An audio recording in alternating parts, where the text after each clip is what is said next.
കൊച്ചിയിൽ റിട്ടയർഡ് അധ്യാപികയെ മരിച്ച നിലയിൽ കണ്ടെത്തി. എറണാകുളം പോണേക്കര സ്വദേശി വനജയാണ് മരിച്ചത്. കിടപ്പുമുറിയിൽ രക്തം വാർന്ന നിലയിലാണ് വനജയുടെ മൃതദേഹം കണ്ടെത്തിയത്. മൃതദേഹത്തിൽ നിറയെ മുറിവുകളുണ്ട്. രാത്രി ബന്ധുക്കൾ എത്തിയപ്പോഴാണ് മൃതദേഹം കണ്ടെത്തിയത്. മൃതദേഹത്തിന്റെ അരികിൽ നിന്ന് ഒരു കത്തി പോലീസ് കണ്ടെത്തിയിട്ടുണ്ട്. മോഷണ ശ്രമത്തിനിടെ ഉണ്ടായ കൊലപാതകമാണോ എന്ന് സംശയിക്കുന്നുണ്ട്. സംഭവത്തിൽ പോലീസ് അന്വേഷണം ആരംഭിച്ചിട്ടുണ്ട്.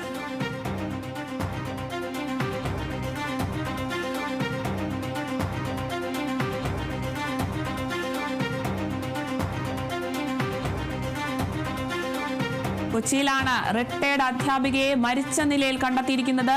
എറണാകുളം പോണേക്കര സ്വദേശി വനജയാണ് മരിച്ചിരിക്കുന്നത്. അധ്യാപികയാണിവർ. കിടപ്പുമുറിയിൽ രക്തം വാർന്ന നിലയിലാണ് വനജയുടെ മൃതദേഹം കണ്ടെത്തിയിരിക്കുന്നത്. മൃതദേഹത്തിൽ നിറയെ മുറിവുകളുമുണ്ട്. രാത്രി ബന്ധുക്കൾ എത്തിയപ്പോഴാണ് മൃതദേഹം കണ്ടെത്തിയത്. മൃതദേഹത്തിന് അരികിൽ നിന്ന് ഒരു കത്തിയും പോലീസ് കണ്ടെടുത്തിട്ടുണ്ട്. മോഷണ ശ്രമത്തിനിടെ ഉണ്ടായ കൊലപാതകമാണോ എന്നാണ് പോലീസ് ഇപ്പോൾ സംശയിക്കുന്നത്. സംഭവത്തിൽ പോലീസ് അന്വേഷണമൊക്കെ ആരംഭിച്ചിട്ടുണ്ട്.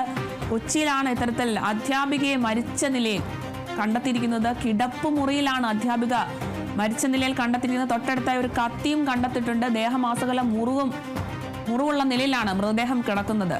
കിടപ്പുമുറിയിൽ രക്തം വാർന്ന നിലയിലാണ് വനജയുടെ മൃതദേഹം കണ്ടെത്തിയിരിക്കുന്നത്. മൃതദേഹത്തിൽ നിറയെ മുറിവുകളുമുണ്ട്. രാത്രി ബന്ധുക്കൾ എത്തിയപ്പോഴാണ് മൃതദേഹം കണ്ടെത്തിയിരിക്കുന്നത്. മൃതദേഹത്തിന്റെ അരികിൽ നിന്നൊരു കത്തിയും പോലീസിന് ലഭിച്ചിട്ടുണ്ട്. മോഷണ ശ്രമത്തിനിടെ ഉണ്ടായ ഒരു കൊലപാതകമാണോ എന്നാണ് നിലവിൽ ഇപ്പോൾ പോലീസ് സംശയിക്കുന്നത്. സംഭവവുമായി ബന്ധപ്പെട്ട് കൂടുതൽ വിവരങ്ങൾ ലഭ്യമായിട്ടില്ല. സംഭവത്തിൽ പോലീസ് അന്വേഷണം ആരംഭിച്ചിട്ടുണ്ട്.